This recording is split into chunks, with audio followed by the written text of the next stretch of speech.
Okay, good morning, everyone. Welcome to the Sam Fox School of Design and Visual Arts. First of all, let me say you win the award as the most attentive parent group I've ever seen. Early,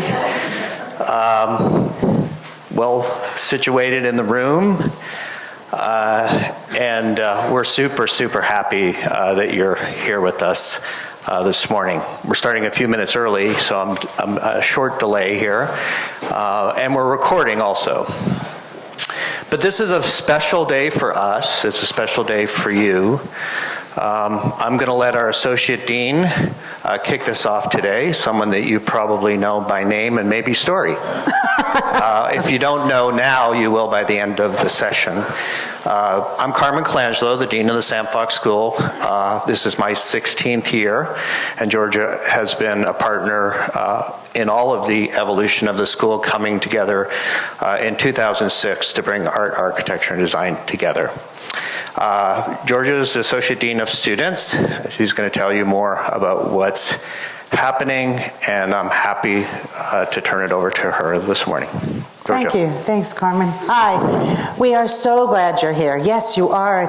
I'm so excited to have the auditorium much more filled than usual. It's nice to be able to go places and do things again, and we're so glad that you've decided to join us to learn a little bit more about what's about to happen for your children. The Sam Fox School is a really amazing place. We are the smallest school on campus.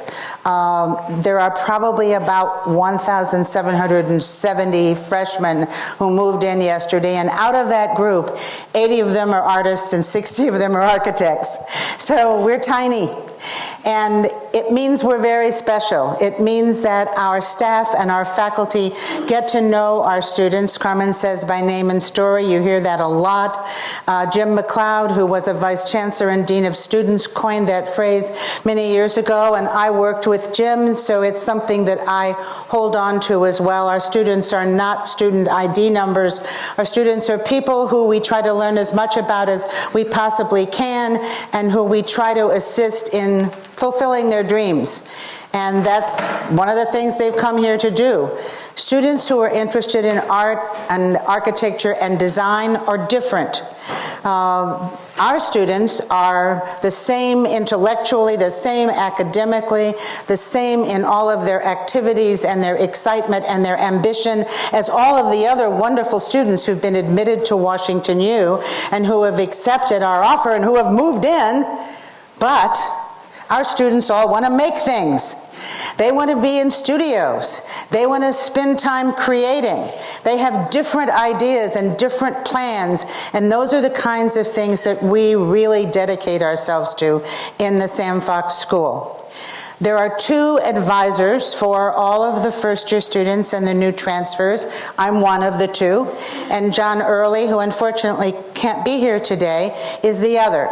And between us, we have worked during this summer to get people registered for their classes. They may have already decided, and they may have told you this, that they want to change them. We hope not, but it's certainly possible. They met somebody next door in the residence hall who told them about a really wonderful class that they should take, so they want to switch now. We're around, and we have a period where students can add and drop classes, and we will continue to work with them to plan this year to make it the right year to begin everything. It's really exciting to do this. One of the fun things now, because we can Zoom with our students over the summer, is that we actually get to see them all. We used to do it by email and phone call, and now we actually get to have meetings and meet each other face to face. And so we really know something about them, and we're very eager to meet them tomorrow and start that process. We are special. We are unusual. We are a place that really is exciting and filled with excitement. We are 2 schools and a museum. We are a library. We are a sculpture garden. We are so many things at this end of the campus that are inspiring and exciting for the students that are joining us now. And we know that for you, this will be a journey as well. Some of you may not be so excited that your students have decided to be artists. I hear this from time to time. I don't want to hear that they want to study something to fall back on. I don't like that. We don't fall back on, we go forward with our goal. We go forward with what we want to do. And that is who we are, and that is who we will continue to be.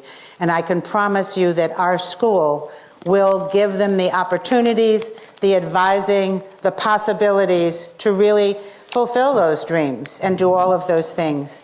And I'll be there to help. I know Carmen has a program planned to tell you more about the school. We'll leave some time at the end for a little wrap-up that I'll do, and we'll have questions. So I want Carmen, my wonderful dean, to go on, introduce you to the rest of the people who are the leaders in the school, who will be here to guide your students, and to tell you more about who we are. Okay, let's hear it for Georgia. Yeah. So I've gotten really good at taking the group photo from this corner. And so you all have to smile, though. So, okay, I think I got it. I really do. I think I do. It'll be on Facebook in a minute. See ya. Welcome.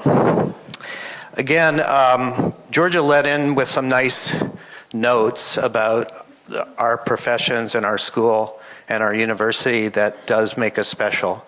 As I mentioned, this is my 16th year, and starting the Sam Fox School brought together these three units, the College of Architecture, the College of Art, which you're going to hear from our directors today and some of our chairs to talk about these programs in some depth, actually, which will give you insight, and by the end, maybe a few of you will even want to apply to WashU in our architecture design. The Miller Lane Kemper Art Museum also we'll talk about is an important part of our institution. As I was mentioning to one of Joel today, one of the parents, the St. Louis Art Museum just in Forest Park and the amazing park that's right here was established after our museum. In fact, our museum was the first art museum west of the Mississippi River. We have about 9,000 objects in it. It's an amazing collection for our students to study. And it preceded the St. Louis Museum of Art, and it sort of was on loan at the museum for a lot of years. So it's a very significant, important part of the school. The other part that Georgia mentioned that I thought was worth talking a little bit and digging down a little bit on is this idea about being an artist or being a designer or being an architecture student in the 21st century relative to having jobs. The main thing is that our students learn incredible skills. In fact, they are very skillful when they graduate. They're not only good at their disciplinary strength, but they're also critical thinkers. They often do double majors. They think about how combining things in unique ways. And that's kind of what we're going to be talking about to you a little bit today. This is an amazing institution. I think many of you know that your son or daughter probably picked this school because of having strong disciplinary depth in one of these areas, but also then having a research university and having faculty across all disciplines and a curriculum that truly supports that being a porous experience, being able to give them options and room to put things together in new ways. Now, before I go much further, I want to ask a question. How many of you are here with your first child coming to college? Okay, quite a few. That's like maybe half. Or how many with your second? Okay, there's some experience in the room, so pay attention to each other. You might want to get some tips. Okay, third. Cool, yeah, that's great. 4. 1, all right, you get the award. I'll give you something later. I got something. Usually I give out something, so 4. So there's a lot, one very experienced. How many for your second child coming to WashU? Yes, we have, that's great. How many of you went to WashU? Yeah, that's cool, yeah. So we're excited, whether it's your first or your fourth, coming here, because one of the things that today's about really, as much as anything, is telling you about the program, but really telling you that we are so proud of you, You as parents, you as family members, you as the larger group that helped your student get here. This is an incredible place, and if your student got here, they have achieved a lot already in their life. I know you're proud of them, so we're proud of you. And we think of this moment as the moment that you're, bringing your child to us, and we're thinking about educating them into the future in ways that will assure that they are not only good in their disciplinary areas, but also become leaders in their field. We give a lot of thought to that notion of, and leadership, for those of you probably who are leaders, probably many of you out there, is not an easy skill to teach. It's a combination of lots of things, and it takes mentorship, internships, and a strong relationship with the ideas, the bigger ideas of the field. And the bigger ideas that you probably hear about in our school looking forward in our strategic plan are not only how we combine ourselves, art, architecture, design, museum in an interdisciplinary way, but how we think about larger systemic issues. The architects deal with the built environment, and we deal with technology, and we deal with communities. So when we think about those areas, climate change, the built environment, architects, designers play a critical role not only in designing, but how to mitigate resiliency for the future. This is a huge area, and we can only do this with interdisciplinary partners across the university. So you're going to hear more about sustainability, sustainable practice, environment.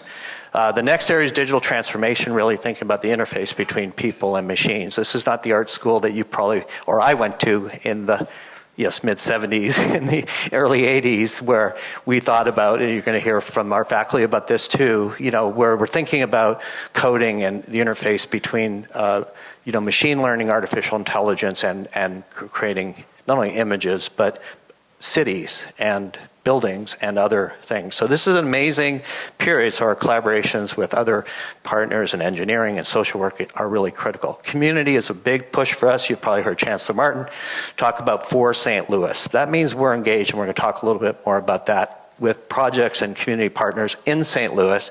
And we're also thinking about community in the broadest sense. We're an international school. We have students from all over the world, graduates and undergraduates alike, and we're really thinking about global partnerships because everything that I talked about is interconnected.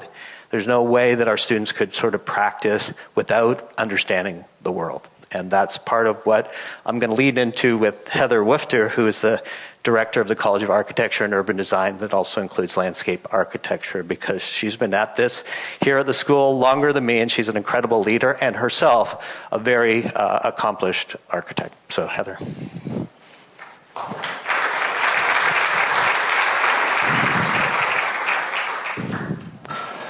Thanks, Georgia.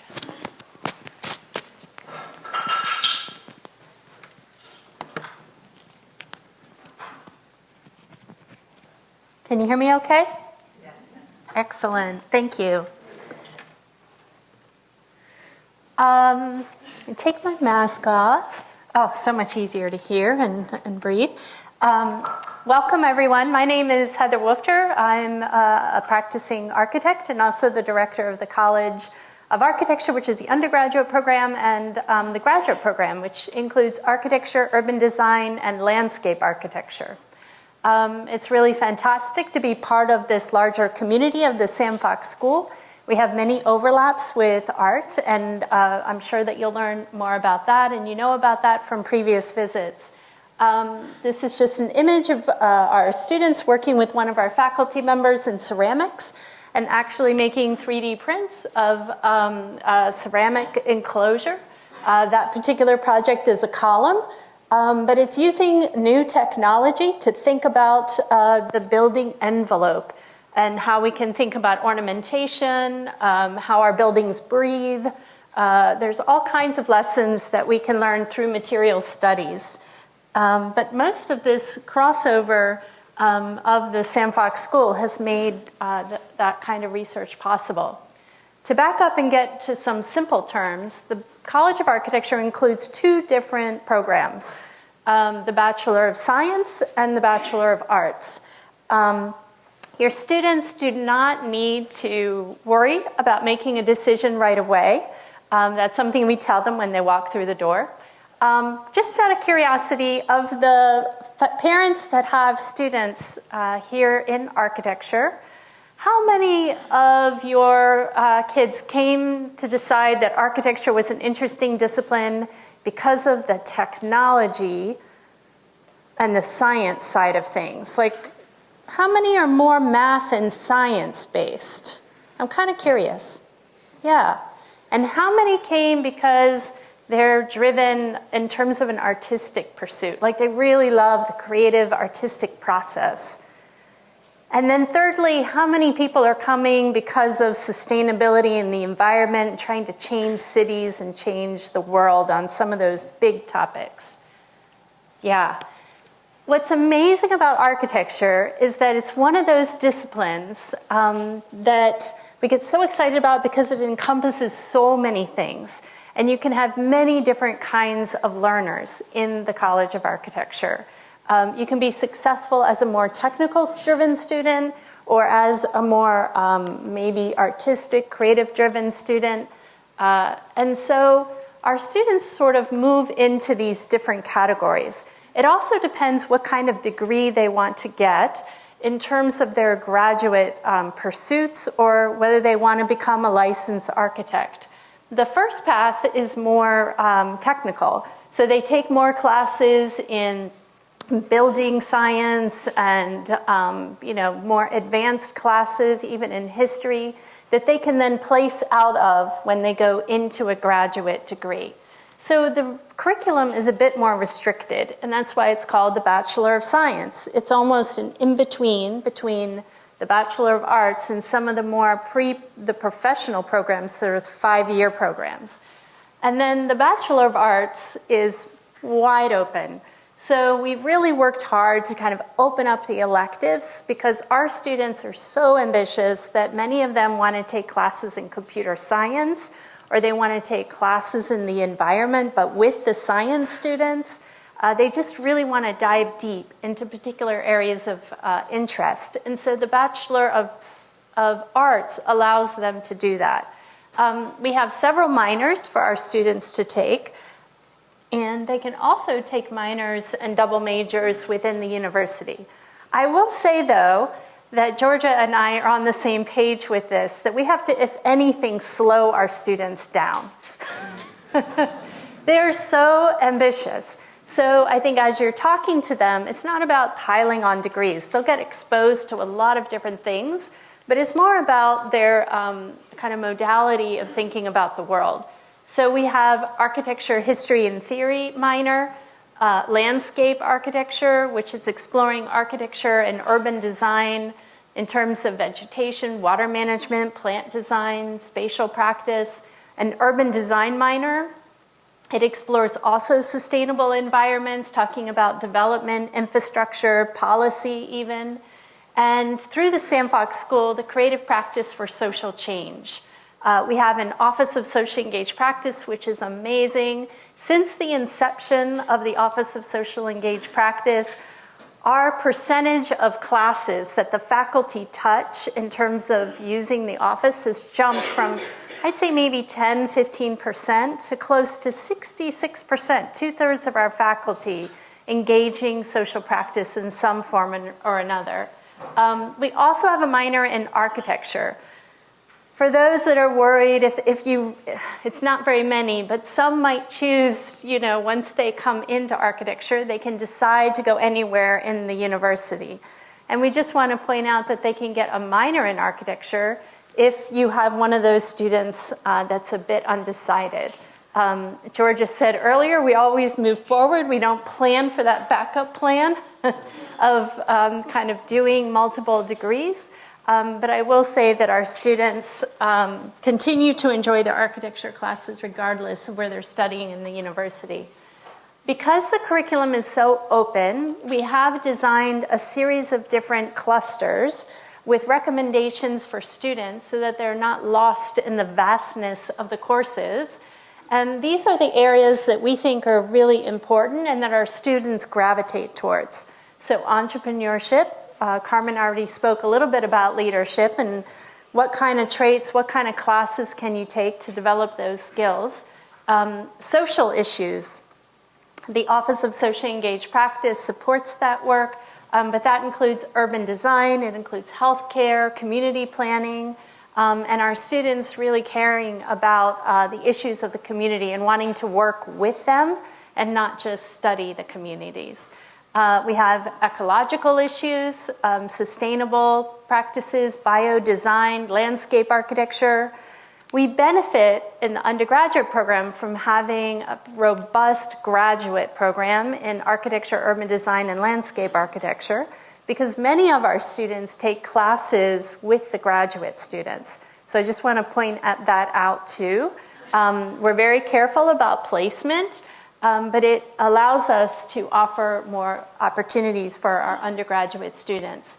Fabrication is really important. If you haven't done so already, I would stress and just encourage you to walk around the different facilities here on campus, especially within Sam Fox School. I think we have one of the best set of facilities anywhere in the country. And it's amazing in terms of how we're able to share between the different disciplines. Visualization is really important. If you think about architects today, they're making films, they're doing analysis, data analysis on heat gain, on the load on cities, on traffic, thinking about how all these systems are working together. We actually can do it in such a way where we're inputting variables and studying the outcome of these complex conditions with big data science to be able to kind of picture, imagine different environments. But that includes learning animation, even video game design and filmmaking. And history theory. We think it's incredibly important that our students understand where they sit in this time period. And so culture, conservation, criticism is essential to their education. Many of our students are interested in the problems of today, and the climate is one of our biggest challenges. Some have said we've gone beyond a recovery. So now we're talking about new realities in terms of weather patterns, impact on climate, feeding people, thinking about our river systems, a whole host of issues. We have a number of classes that are available to our students that take on issues of ecology and sustainability. I'll just point out a couple. We have a solar decathlon project that we've been working on for many years now, which is examining ways of building and designing a house. And it's changed this year to a small healthcare facility. But we're thinking about best practices in kind of systems integrated design. And then you have a class like Seeds, which is looking at food systems and how food systems and soil systems impact our environments. To one like landscape ecology, we have a new faculty member joining us whose research is in the area of landscape ecology and social justice. And so the relationships between communities and ecology is really important. We like to learn by doing. So we think that our students really retain the information when they get excited, they work together, they're active problem solvers. This is just an image from one of the competitions and group projects that was done for a workshop. But students forming concrete and understanding the relationship of balance and structure and how to create material enclosures. Constance Vail could not be with us today, so I wanted to include a picture of her. She's on the right-hand side.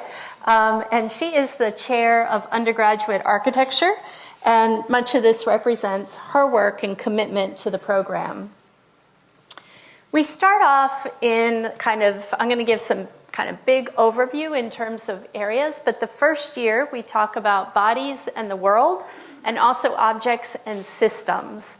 And so the body, right, the human body is an organism that has many lessons internally and externally that we think about as an analogy for architecture. Our students need to learn about form. They need to learn about assembly, balance, structure. But those kind of elemental problems are incredibly important before you set out to make an actual building. It's kind of like a musician that needs to practice their scales. We really believe that our students need to understand the material essence of the work ahead of them. And if you have time, in Weil Hall, there's an exhibition on the ground floor of a 3-credit seminar on skyscrapers and structures. And I think it's called Rethinking Mies, for those of you who know Mies van der Rohe. So Mies van der Rohe's kind of claim to fame, or one of the things that he's infamous for, is his very thin, beautiful glass buildings. And at the time, the appearance of structure being incredibly light. There's a very thin mullion on the exterior of the building.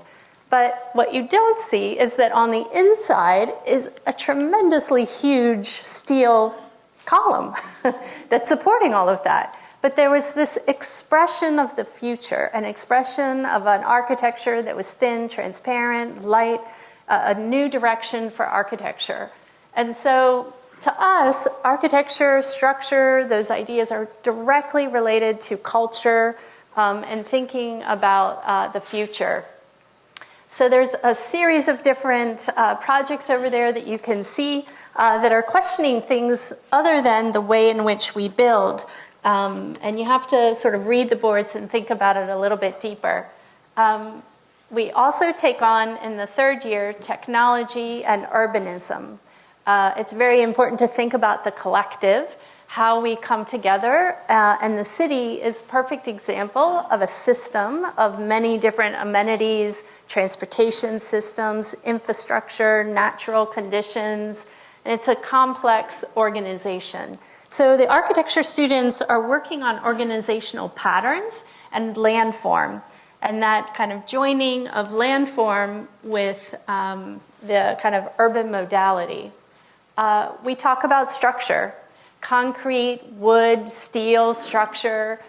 This particular example is a structure that's being hung from one of the infamous St. Louis bridges. And they're designing like a research space that could embody that system.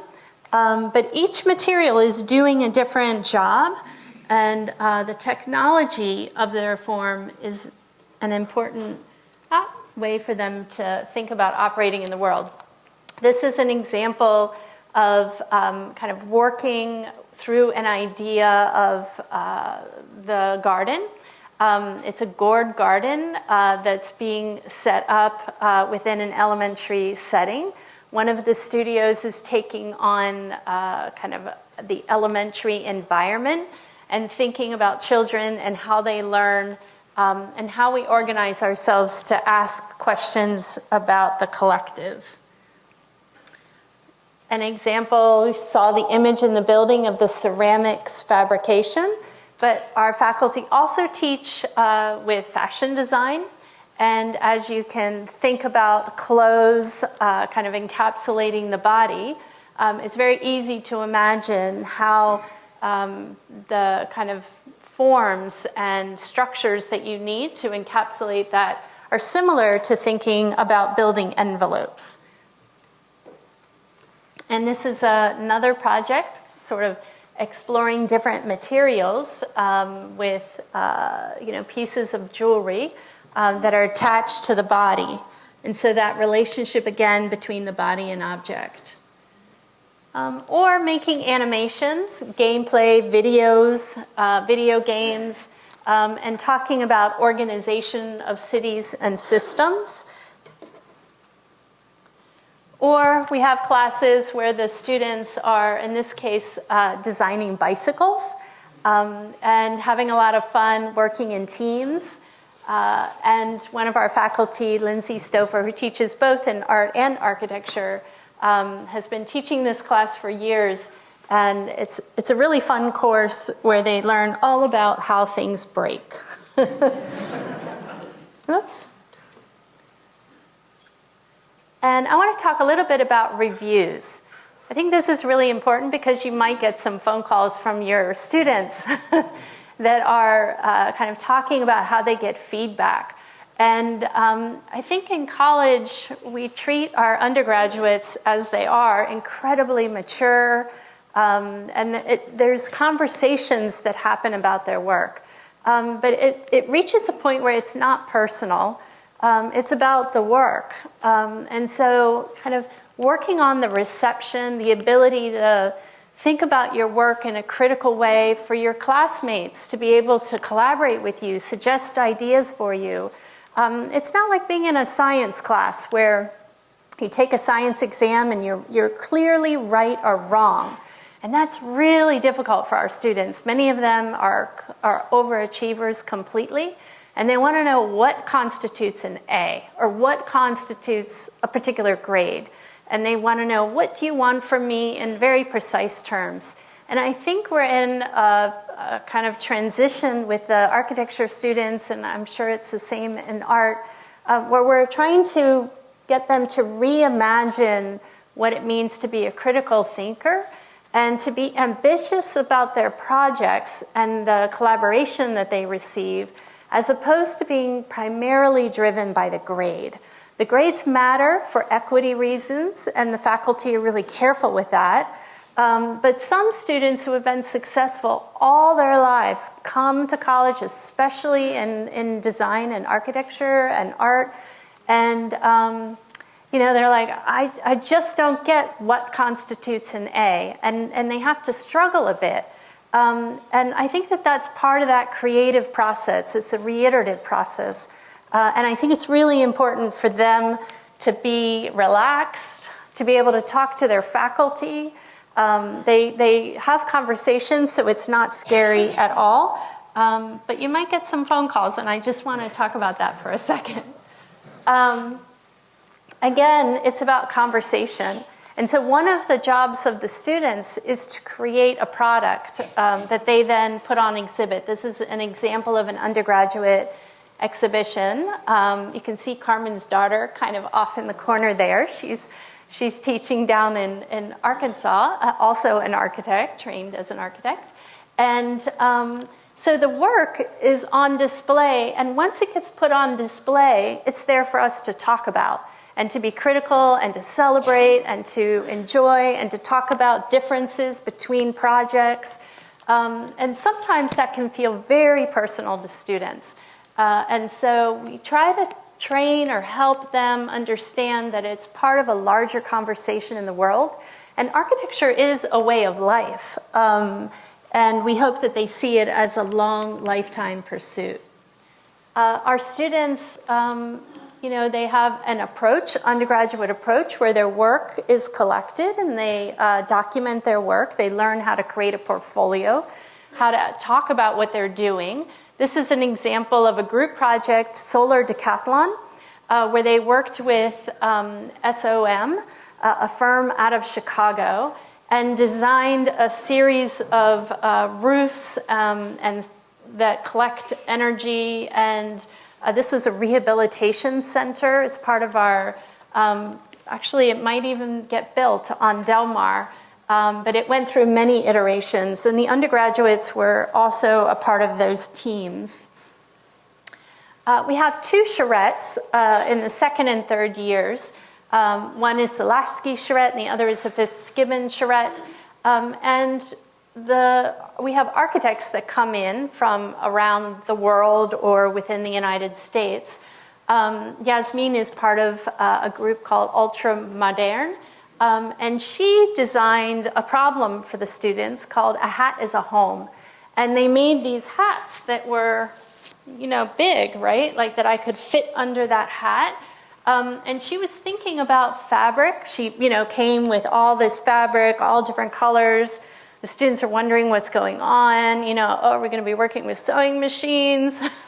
Some did, some didn't. But thinking about tensile structures, so there was an architectural component to it, but it was also about thinking about the collective and how we stand, how we are sheltered, and what kind of cultural meaning we can attach to this object that is as simple as a hat, so very large scale. We hung them from the ceiling. It was an incredibly beautiful exhibition and amazing to see what happened in a weekend. We also had another charrette for third-year students with Euler and Wu, architects out of LA. And for this particular project, they created a series of puzzles that were like architectural sections. And we talked about assembly and modality and different materials and how they joined. I want to talk a little bit about the alums because I think WashU is unique. One of the best schools that I've ever seen in terms of kind of opening up the world to our students in terms of what kind of future they want to see for themselves. These were students from quite a long time ago. I had the pleasure of working with them. We have many that go on to prestigious colleges and universities to study in graduate architecture. We work really hard with our students on their portfolios. We have other students that make other career choices. So these alum chose to start a furniture business together. You can now see their work in many different places. This is one of their showrooms in New York. We also try to create a culture of exchange and support and leadership, as already been mentioned. There are several different student organizations and chat groups. We bring in the faculty that chat about their work, how they became faculty members or practitioners. And so there are informal talks as well as lectures, and the students pick those people. I want to talk a little bit about support. We have student support for the undergraduate and graduate students. That's in health services, the writing center, learning center, disability resources. It's amazing how many students actually have support disability resources provides. And it's not a stigma, maybe like it would have been in previous times. So I want the students to understand that we have many different tools at our disposal to help them. Stress. Just want to talk a little bit about stress. We've been emphasizing health and wellness here. We close the building at midnight. We encourage everyone to go home. We don't monitor that, but our students and our faculty are working towards a healthier environment and lifestyle. We have scientists here at WashU that have shown the data. Our students will do so much better if they maintain a regular schedule. So if anything, for the undergrads, we have to slow them down a little bit sometimes. And so you might talk to them about that, eating habits, being more consistent. We work hard, we're ambitious, but we also have places where they can go and talk and receive support if they feel overwhelmed in any way. And with that, I'll hand it off to my partner in crime, Amy Hoft. It's really a pleasure to be here. If you have any questions, don't hesitate to reach out. Thank you.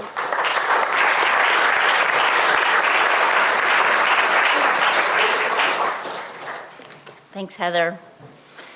Well, Heather said a lot of stuff that's relevant for the whole college, so thank you very much for that.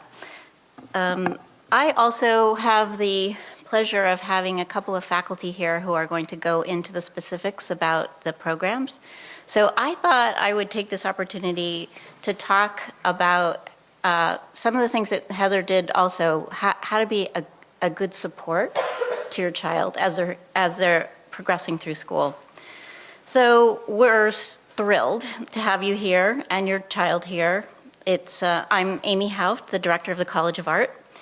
And within our college, we have two distinct curricula, studio art and design, both of which can be molded into more or less specific tracks. Let's see, how do I do this? I love that picture. Okay, let me start by saying I appreciate what a great big deal it is to drop off your child at college and then drive away. I hope from everything you've seen so far, you can tell they're in wonderful hands and that we take our responsibilities seriously and work hard to generate a dynamic and challenging and nurturing environment. I'm sure you're wondering how this is all going to work, how your child will adapt. Well, we'll start by this. You'll notice that everyone is not talking about your child. They're talking about your student. And that's how we're going to go forward so that you can think about them here as your student instead. I'll start by reiterating how excited we are that your student has joined us and that our incoming class for the College of Art is comprised of 82 students from all across America and from 5 other countries: Malaysia, China, Hungary, Canada, and South Korea. So we develop individual relationships with each of them, as you've heard from Georgia, and faculty and staff get to know all of them, watching their development. Sometimes it literally feels like watching sped up flowers blooming. So much happens over 4 years. Of course, we know that growth is not always easy, and I promise the rewards are enormous. By the time your student graduates, they'll have produced countless pieces of work, gained a tremendous skill set, and with that, a new, deserved autonomy as an artist or designer and as a person. We're also excited about the setting of WashU. We're in the heart of St. Louis, in the center of the United States. We're surrounded by rich cultural opportunities, both contemporary and historical, not to mention gastronomical. Art institutions such as the Pulitzer and the CAM, historical house museums, Cahokia, the awesome engineering of the Arch. We've established myriad ways for students and faculty to take advantage of the distinct nature of this city, including, as has been referenced before, our Office of Socially Engaged Practice. As a hint, I'm going to suggest that while you're here, you hunt around on our website. For instance, check out places and pull up St. Louis, and you'll find lots of suggestions. But give the website a good poke. It contains a tremendous cache of information. We've designed it as a tool for your student to use while studying here. As your student begins their college experience, it's important to remember that transitions take time. Drawing classes, critiques, community projects, evening lectures, and rigorous grading may be new for some of them. However, what seems difficult in the first semester will feel much easier by the second, and positively old hat by the senior year.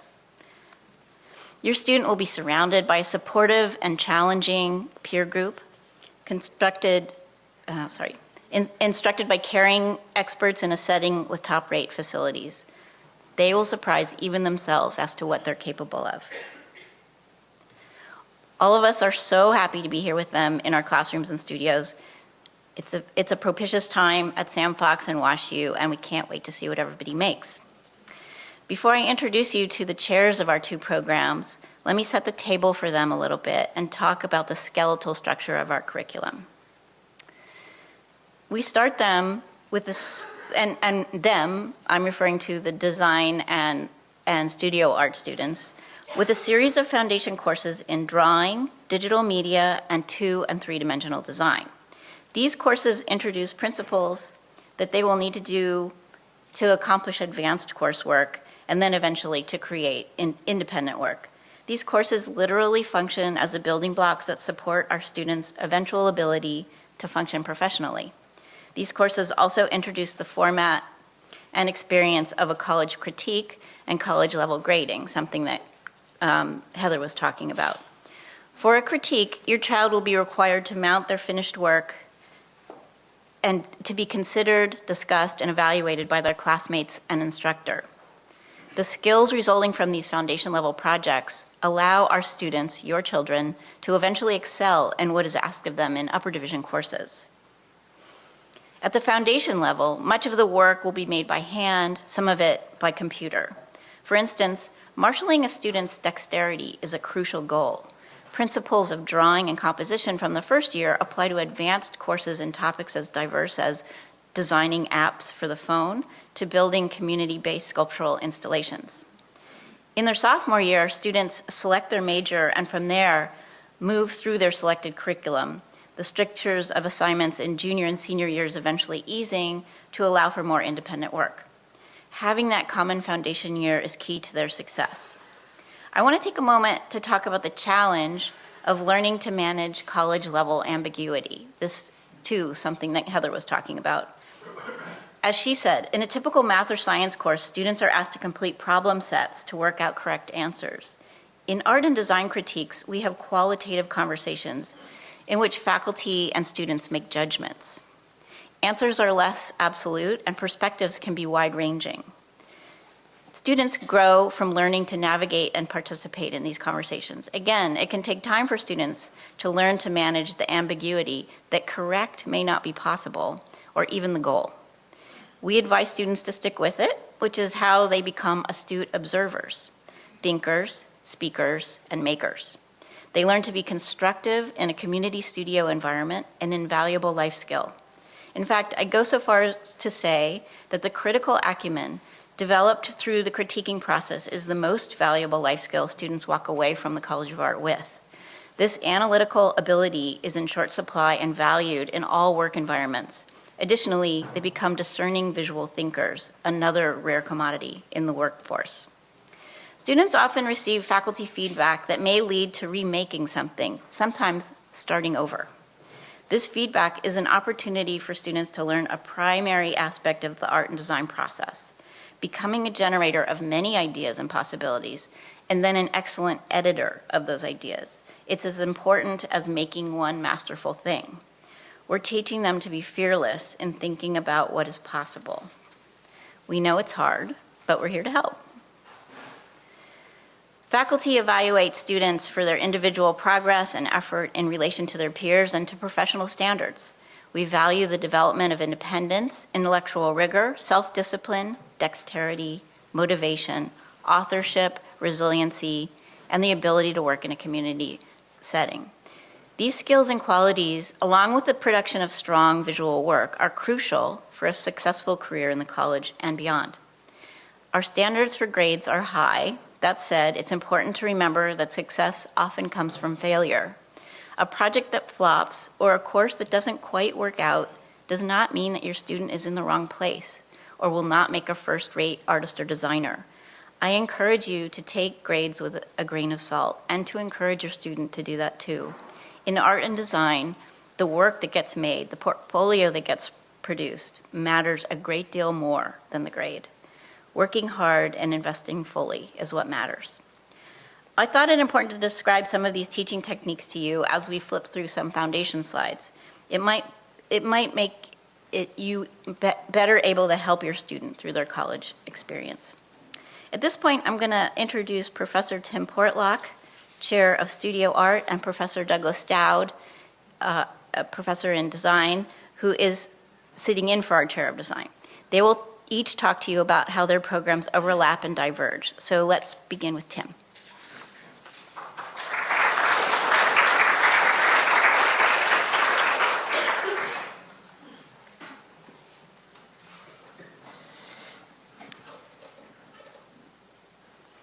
Looking for the advance.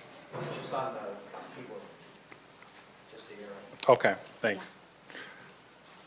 Well, it's great to see everyone here. Hope you guys are enjoying your first weekend at Washington University.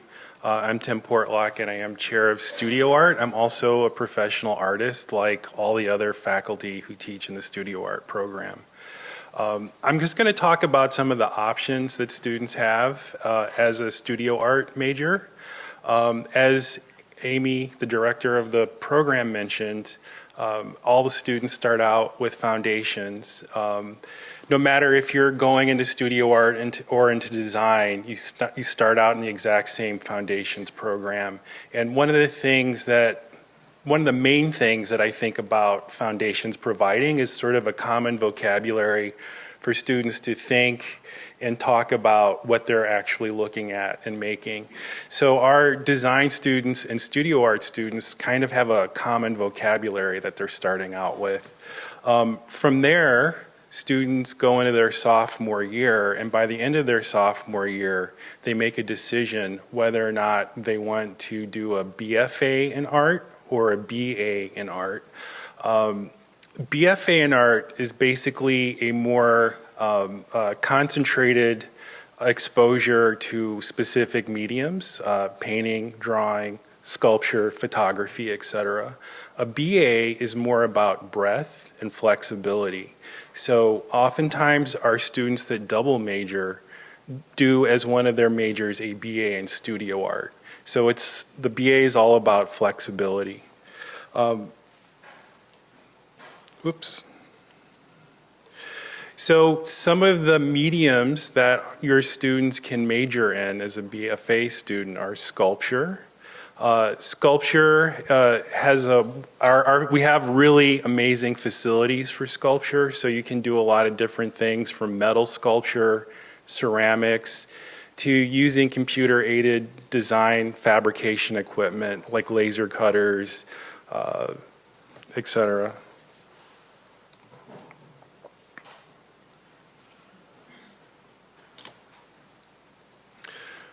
Printmaking. Also, we have a really extensive printmaking facility. You can use letterpress, etching, lithography, digital technology to make prints. And also this is contextualized in the history of printmaking.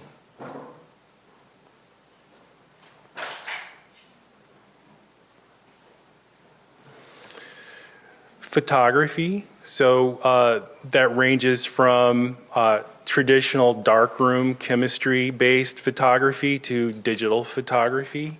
And we actually have quite a few classes on drone photography and how that's impacted how we make images.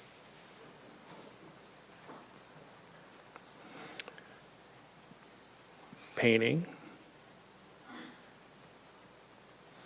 And that really ranges in, traditional observational-based image making to abstraction to collage. So time-based media art is actually a new area for us, and that includes performance art, animation, projection mapping, video-based art, and increasingly 3D animation, sorry.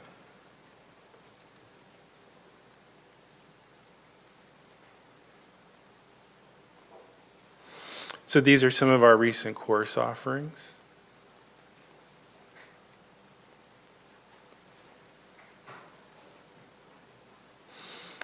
One thing I want to say is that students who graduate from the studio art program get jobs in many different areas. So some of them are traditional professional artists. Some of them go on to be administrators at museums and art institutions. Some of them go into design or computer games. I've actually met an alumni who 2 years ago who won an Emmy for a cooking show that she produces. Weirdly, she was a next door neighbor of mine in Philadelphia at some point. So I was able to talk to her about how she felt her BFA related to her career path. And she actually does speak authoritatively about how some of the things that she learned as an artist actually were somewhat applicable to the job and career that she ended up getting. Thank you. Doug?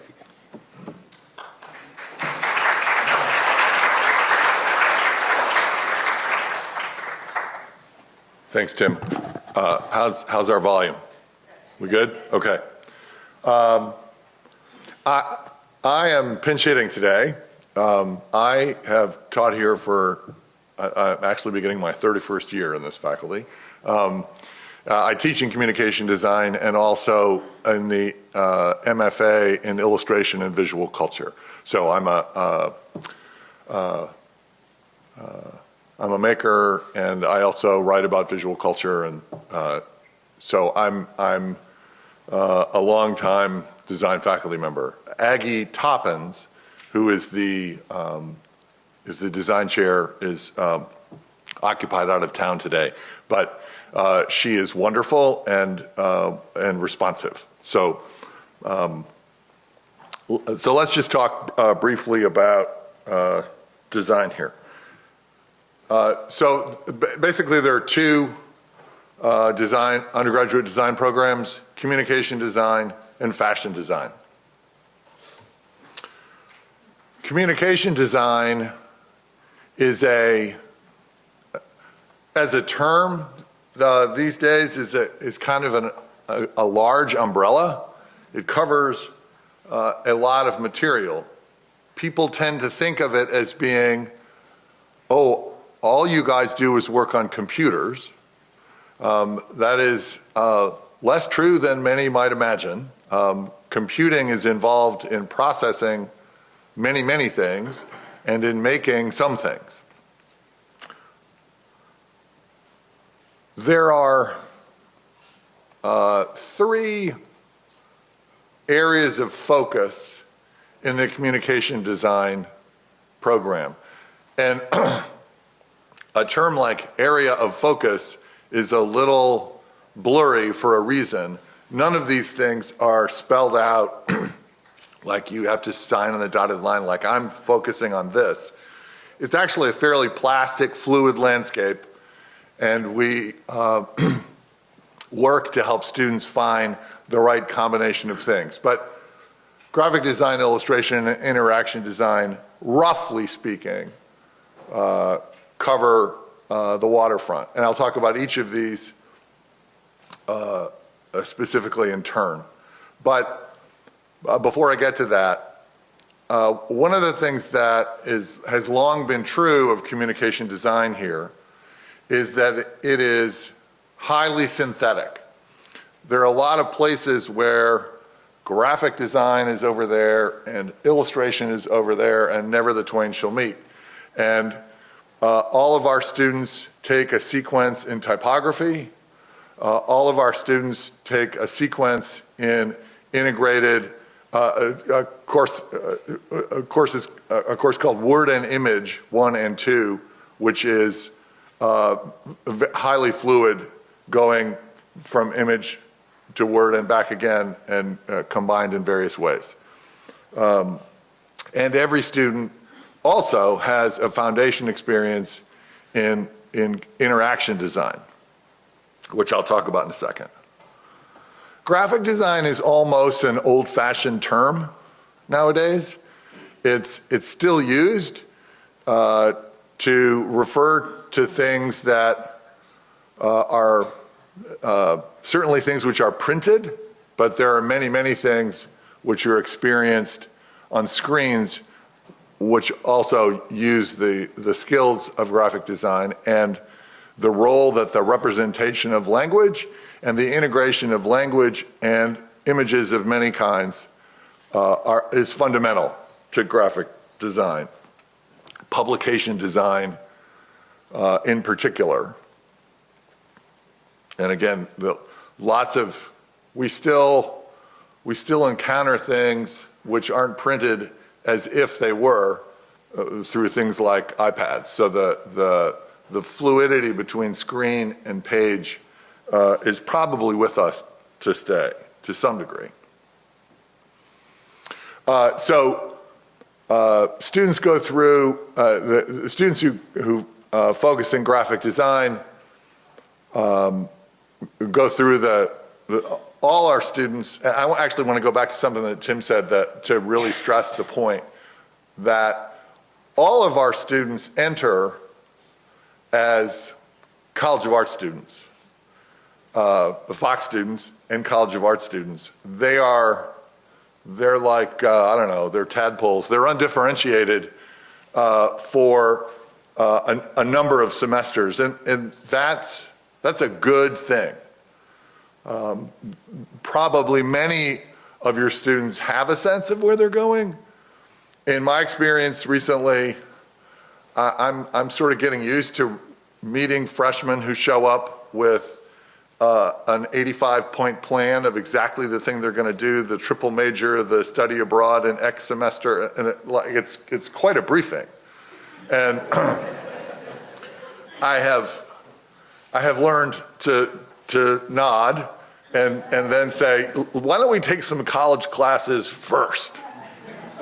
and see what happens. And the experience, I've taught a lot of freshmen over the years, and one of the coolest experiences as a teacher is watching what happens from August to December in first semester college students in these studios. They show up and they're basically high school students. And by the end, they've become a different version of themselves. And they'll continue to do that. And that is super fun to watch, and it is super fun to participate in. So, just in case we haven't underscored it enough, we're really excited to get to work with your students. Okay, now back to graphic design. There are capstone experiences, which I'm not sure Tim used the word, but capstone is a thing that BFA students do. I'll talk a little more about that in a minute. But so large, significant projects, senior projects. For example, this is a student capstone project. Illustration. Illustration is also a pretty fluid term nowadays. It certainly involves movement and motion as much as it does still images. And the hottest area in publishing is young adult graphic novels. They can't find enough of them. So the field has changed quite a bit over time, but it is very much an active. These are a couple of different senior projects, and this is an animated project. One of the things that in sort of the career development activities, which are quite significant here and ongoing, we take students on road trips. And a few years ago, my colleague Jonathan Hanahan, who's an interaction designer, took a bunch of students to California. That year it was a West Coast trip, and they had a bunch of meetings with tech companies. And he was actively worried that the graphic designers were going to have lots of opportunities and people to talk to, and that the illustrators would get there and feel kind of goofy and not like fifth wheels. As it turned out, actually tech companies are hiring a ton of illustrators because we're living in a more visual world, and we're also living in a multilingual world. So using images to convey information across language barriers turns out to be kind of a big deal. And animation, of course, is part of that. Interaction design is one of those things that is as much conceiving of a way to arrange behaviors, experiences, as it is making things. So interaction design certainly includes websites and mobile phones, but it also has to do with sequential experiences on screen and in the actual physical world. This is a typeface design project to develop on the left a modular typeface, and then this staircase thing. You know, your position vis-a-vis a piece of information can change what it means. That's interaction. There's no computer involved.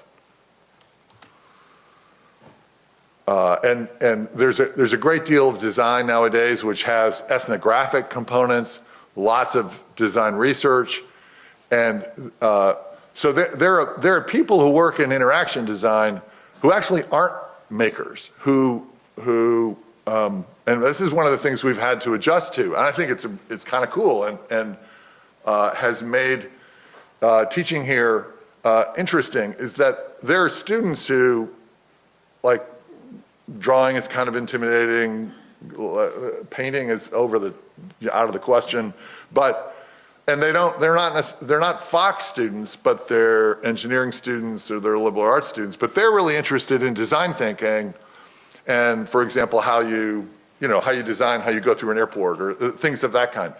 We get a lot of those students now. We have a minor in human-computer interaction.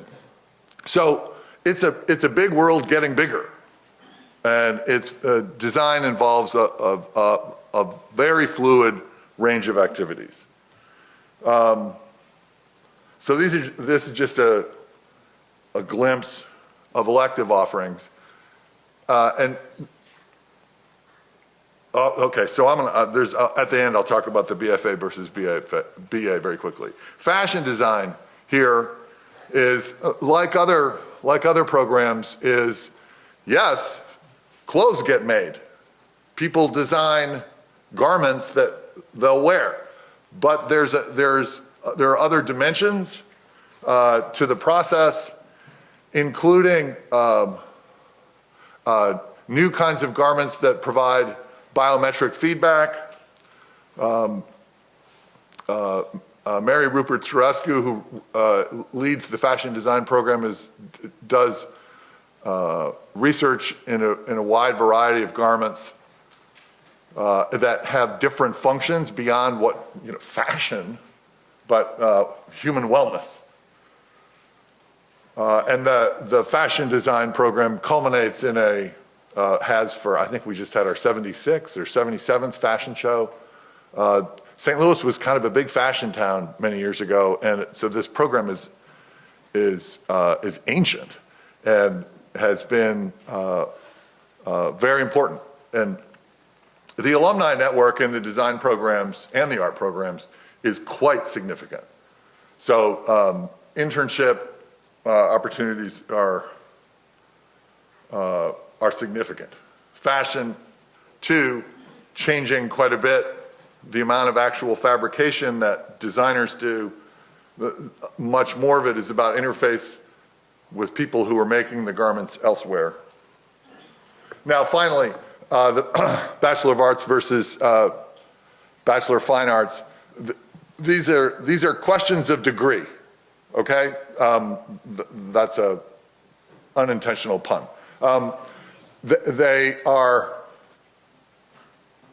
Students study these fields seriously in both degrees. In the BFA, the investment is professional grade, but in the BA, they're students acquiring skills that they are converting in addition to the other skills they do with the time they spent beyond the studio to create lots of opportunities for themselves, and career opportunities, as well as human and intellectual ones. Okay, I think that's all I got.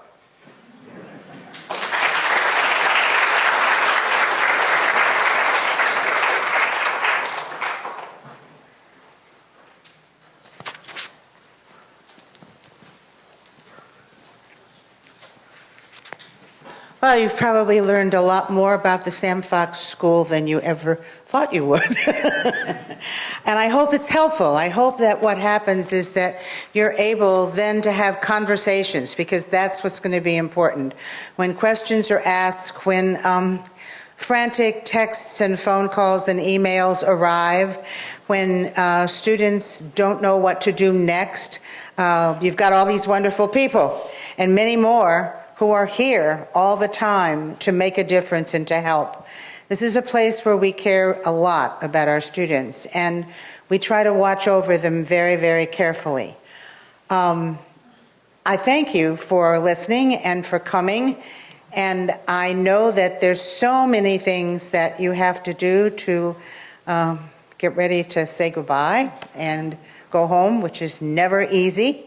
But I promise you that this is a place that will make things really amazing and great.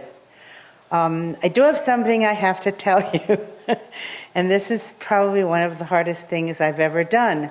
Douglas told you how long he's been here. Carmen told you how long he's been here. Would be starting my 35th year. And I'll be here till Halloween, but I won't be here after that. I'm retiring. And a wonderful new associate dean will arrive. And when that associate dean does arrive, I will make sure that you all meet that person and that they are ready. I'm staying till October in order to get that person on board and help them get started here. So I'm here for you till then, and I will be working very carefully with our students, with their advisors, with John, the other advisor, to make sure that everything works and gets settled and goes well. And then I will go home. So thank you all. This is my last parent meeting. And thank you all for being here for it. We're really excited. We're really happy, and we can't wait, because this is the beginning of all the possibility, and there is nothing better than that. So thank you all.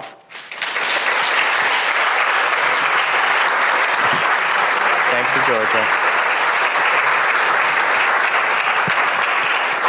Well, that does conclude our program. If you do have some questions, we can stay a little bit, even if you just want to mingle with us. And by the way, there will be a quiz later, but don't worry about the grade that you get. We do, again, want to congratulate you. Thank you for making the commitment to WashU, for your student, and good luck with the semester ahead. And again, let me thank all my colleagues and Georgia as well. And thank all of you.